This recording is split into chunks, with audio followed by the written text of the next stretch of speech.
ஓம் ஸ்ரீ ஸ்ரீம். வணக்கங்க. மறுபடியும் அனைவரையும் சேனலில் சந்திப்பதில் மிக மகிழ்ச்சி அடைகிறேன். இதில் நாம் பார்க்க இருக்க போகிறது விநாயக சதுர்த்தி, ஸ்ரீ கணேஷ சதுர்த்தி அப்படின்னு சொல்லிட்டு நம்ம பாரத நாடு முழுவதும் புண்ணிய பாரத பூமியிலே ஒரு 10 நாள் உற்சவமாக கொண்டாடப்படுகிற அதி அற்புதமான பூஜைகள் நமக்கு உண்டு. விநாயக பெருமானை பார்த்தீங்கன்னா கணபதி பப்பா மோரியான்னு சொல்லி மகாராஷ்டிராவில் நமக்கு எப்படி இப்போ இங்கே அறுபடை வீடுகள்னு முருகனுக்கு நிறைய ஸ்தலங்கள் இருக்குதோ, அது மாதிரி வடநாட்டில் நிறைய விநாயக ஸ்தலங்கள் உண்டு. குறிப்பாக மகாராஷ்டிராவில் அந்த மாதிரி நமக்கு எப்படி உங்களுக்கு நவகிரக ஸ்தலங்கள் அறுபடை வீடு மாதிரி அங்கே நிறைய விநாயகர் ஸ்தலங்கள் இருக்குது. ஒரு 9 நவ விநாயகர் அந்த மாதிரியெல்லாம் உங்களுக்கு பாம்பேவையும் பூனேவையும் சுற்றி மும்பை பக்கத்தில் எல்லாம் நிறைய அற்புதமான கோயில்களும் கொண்டாட்டங்களும் அங்கே ரொம்ப சிறப்பாக நடக்கும். சரி, இந்த விநாயக சதுர்த்தி எப்போ வரும், நாம் என்னெல்லாம் முக்கியமாக கொண்டாடணும், எத்தனை நாள் கொண்டாடணும், இந்த விஷயங்கள், விசர்ஜனம் பண்ணுறது, என்ன நைவேத்தியம் வைக்கிறது, என்ன ஸ்லோகம் சொல்கிறது, இதையெல்லாம் பார்க்கலாம். விநாயகர் உருவான வரலாறு பார்வதி தேவி தான் ரொம்ப சுருக்கமாக சொல்கிறேன். இதையெல்லாம் நாம் பழைய பதிவுகளில் நிறைய கொடுக்கப்பட்டிருக்கு. விநாயகரை நாம் வழிபடக்கூடிய 21 வகையான பூக்கள், பழங்கள், கனி வகைகளும் மற்ற இலைகளும் அதனுடைய பலன்கள்னு தனி பதிவே இருக்குது. கட்டாயம் அதை எல்லாரும் போய் அங்கே பார்த்துக்கங்க. பார்வதி தேவி தன்னுடைய உடம்பில் இருந்த மஞ்சளை எல்லாம் உருட்டி வைத்து அழகாக ஒரு குழந்தையாக வருது, அதுதான் விநாயகர். அவரை காவலுக்கு வைத்து அம்பாள் போய் சில முக்கிய விஷயங்களை முடித்துட்டு வரேன்னு சொல்லும்போது சிவபெருமான் உள்ளே வராரு. இது குழந்தை இல்லையா, அதனால் சிவபெருமானுக்கு பார்வதி உருவாக்கின குழந்தைன்னு தெரியல. தடுக்க முற்பட்ட போது சிவன் கோபத்தால் தலை துண்டிக்கப்படுகிறது. அதுக்கு தான் வடக்கு திசை நோக்கி யார் இருக்கிறாங்களோ அவங்க தலையை இங்கே பொறுத்துறேன்னு பார்வதி வருத்தப்பட்டதுனால சிவபெருமான் அப்படி சொல்ல, வடக்கு நோக்கி அந்த நேரத்தில் இருந்தது ஒரு கஜம், யானை தான். அதனால் யானை தலையை கொண்டு வந்து உயிர்ப்பித்து பார்வதியிடம் கொடுத்ததாக நம்முடைய புராண வரலாறுகள். இதெல்லாம் பெரிய பெரிய புராணங்கள். இது ஒரு சுருக்கமாக ஒரு அரை நிமிடத்தில் நாம் சொல்லிட்டோம். இதுதான் விநாயகர் உருவான வரலாறு. அதுக்கப்புறமா அவர் வளர்றது, மற்ற லீலைகளை எல்லாம் பார்த்தீங்கன்னா உங்களுக்கு நிறைய விஷயங்கள் உண்டு. அன்றைய தினத்தில் விநாயகர் சதுர்த்தி அன்றைக்கு விநாயக பெருமானின் புகழை பாடுவது, அவருடைய கதையை கேட்பது, அவருக்கு ஸ்லோகங்கள் சொல்கிறது, இதெல்லாம் ரொம்ப விசேஷமான பலன்களை தரும். பிடிச்சா பிள்ளையார் வழிச்சா சாணின்னு ரொம்ப எளிமையாக நம்ம கிராமப்புறங்களில் சொல்லுவாங்க. அந்த வகையில் விநாயகரை நாம் மண்ணினாலும் செய்யலாம், மஞ்சள்லையும் செய்யலாம், வெள்ளை பிள்ளையார்னும் பிடிக்கலாம். இப்போ எங்கள் பாட்டியெல்லாம் முறுக்கு சுற்றணுன்னா முதல்ல அந்த மாவுலேயே பிள்ளையாரை படித்து வச்சுடுவாங்க.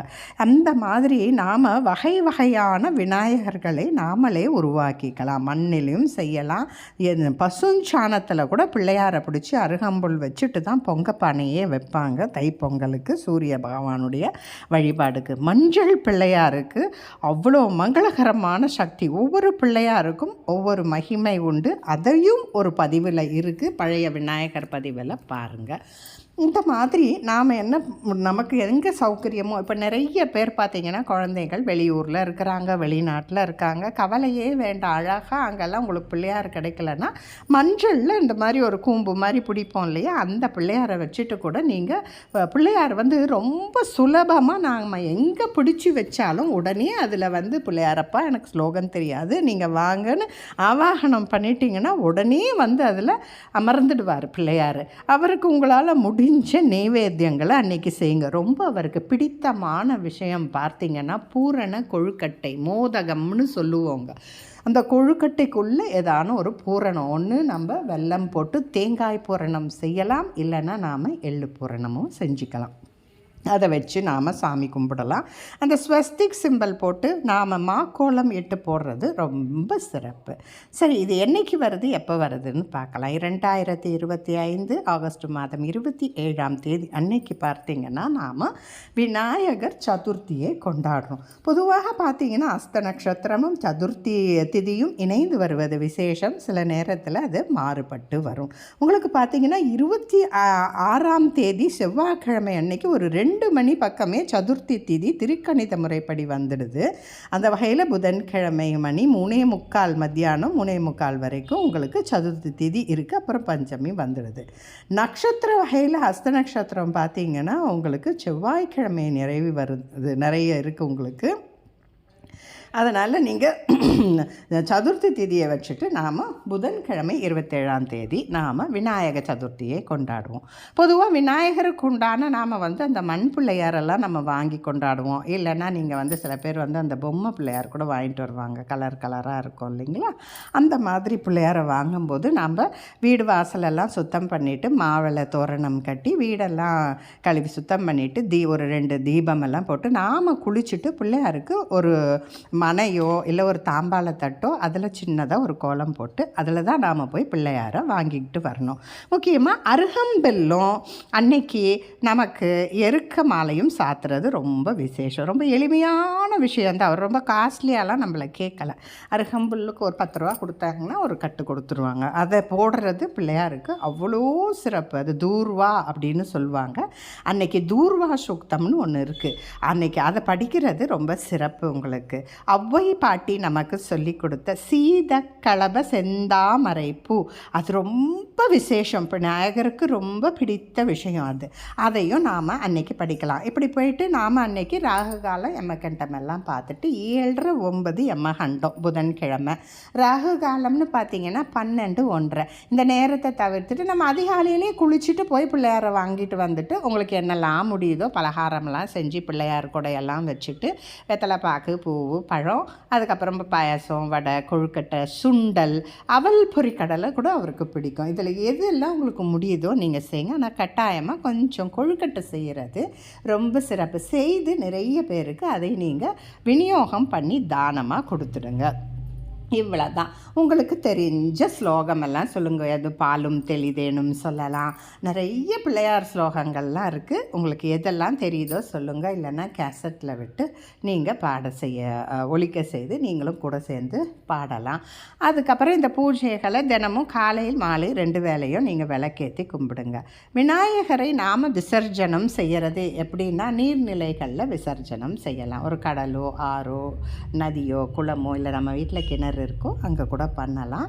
அப்படி செய்கிற போது பார்த்திங்கன்னா ஒற்றைப்படை நாட்களில் இப்போ புதன்கிழமை அன்னைக்கு விநாயகர் சதுர்த்தி நீங்கள் வச்சு கும்பிடுறீங்க அப்படின்னாக்கா மறுநாள் பார்த்திங்கன்னா வியாழன் 3, 5, 7, 9 இந்த மாதிரி ஒற்றைப்படை நாட்களில் தான் நாம் விசர்ஜனம் செய்யணும். பிள்ளையாரை போய் கரைக்கிறதுக்கு நாம் செய்ய வேண்டிய விஷயங்கள். அதை கரைக்கும் போது நாம் என்ன செய்யணும் அப்படின்னு பார்த்திங்கன்னா அது செவ்வாய் வெள்ளியாக இருந்தால் செய்ய மாட்டாங்க. அதனால் புதன்கிழமை நீங்கள் இது பண்ணிங்கன்னா வெள்ளிக்கிழமை 3வது தினமாக வரும். அதனால் ஞாயிற்றுக்கிழமை 5ஆம் நாளுக்கு நீங்கள் செய்யலாம். சில பேர் அன்னைக்கே பூஜையை பண்ணிவிட்டு அப்போயே அன்னைக்கே மாலையிலேயே ஒரு கற்பூரம் ஏற்றிட்டு அதை நீர்நிலையில் கொண்டு போய் விட்டுடுவாங்க. பிள்ளையாருக்கு தொப்புளில் ஒரு காயின் வைக்கணும். ஒன்று நமக்கு புது காயினாக இருந்தால் வெள்ளியிலேயோ தங்க நாணயம் கூட வச்சுட்டு அதை எடுத்து வச்சுக்கிட்டு நல்ல விஷயங்களுக்கு உபயோகப்படுத்தலாம். அப்படி இயலாதவர்கள் நாம் ஒரு சாதாரண ஒரு 10 ரூபா காயினோ 1 ரூபா காயினோ புதுசான நாணயம் கூட நாம் வச்சுக்கலாம். அதே மாதிரி அந்த அந்த விசர்ஜனம் பண்ணும்போது நாம் வெள்ளி தங்க நாணயத்தை எடுத்துகிட்டு வெறுமனே நாம் விசர்ஜனம் பண்ணாமல் அதில் 1 ரூபா காயின் அந்த தொப்பையில் ஒட்டியும் நாம் போடலாம். இதுதான் நாம் பிள்ளையாருக்கு செய்ய வேண்டிய பூஜையும் நாம் விசர்ஜனம் செய்ய வேண்டிய நாட்களும் இவ்வளோ தான். அதை தாண்டி நாம் வகை வகையான பிள்ளையாரை நாம் பிடிச்சி வைக்கலாம். வெள்ளை பிள்ளையாரை பிடிச்சும் பூஜை பண்ணலாம். மஞ்சள் பிள்ளையார், பசுஞ்சாணியில் பிள்ளையார், பச்சரிசி மாவில் பிள்ளையார் பண்ணலாம். இது மாதிரி நிறைய பிள்ளையார் நாம் வெண்ணெயில் கூட பிள்ளையாரை பிடிக்கலாங்க.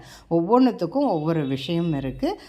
எப்போவுமே மஞ்சள் பிள்ளையார் மங்களகரமான நிகழ்வுகள் நம்ம வீட்டில் என்றைக்கும் நடக்கிறதுக்கு மஞ்சள் பிள்ளையார் ரொம்ப சிறப்பான பலன்களை தரும். இந்த மாதிரி நாம் அன்னைக்கு பிள்ளையார் சதுர்த்தி அன்னைக்கு பார்த்திங்கன்னா ஒரு 108 பிள்ளையாரை தரிசனம் பண்ணுறது நல்லது. அது உங்கள் அக்கம் பக்கத்தில் இருக்க வீட்டில் இருக்க அந்த களிமண் பிள்ளையாரை கூட நீங்கள் பார்க்கலாம். இல்லைன்னா கோயிலில் போனீங்கன்னா சில பேர் அன்றைக்கே கொண்டு வந்து வச்சுருவாங்க. லைனாக பார்த்திங்கன்னா அங்கேயே ஒரு 100 பிள்ளையார் கூட நம்ம பார்த்துடலாம். அன்றைக்கி அப்படி பிள்ளையார் பார்க்குறதும் ஒரு 108 கொழுக்கட்டைகளை தானம் செய்கிறது ரொம்ப சிறப்புன்னு அடியேன் குருநாதர் வாத்தியார் நிறைய சொல்லியிருக்கிறாரு. இப்படிப்பட்ட இந்த அற்புதமான பூஜையை அனைவரும் கொண்டாடி மகிழுங்கள். இந்த பதிவுகளில் உங்களுக்கு கட்டாயம் பிடித்திருக்கும்னா அடியேனுடைய சேனலை லைக் பண்ணுங்கள், சப்ஸ்கிரைப் பண்ணுங்கள், ஷேர் பண்ணவும் மறந்து விடாதீர்கள். மற்றொரு பதிவில் உங்களை சந்திக்கிறேன். இந்த விநாயக சதுர்த்திக்குண்டான இனிய விநாயக சதுர்த்தி நல்வாழ்த்துக்களுடன் இந்த பதிவை இத்துடன் நிறைவு செய்து கொள்கிறேன். நன்றி, வணக்கம்.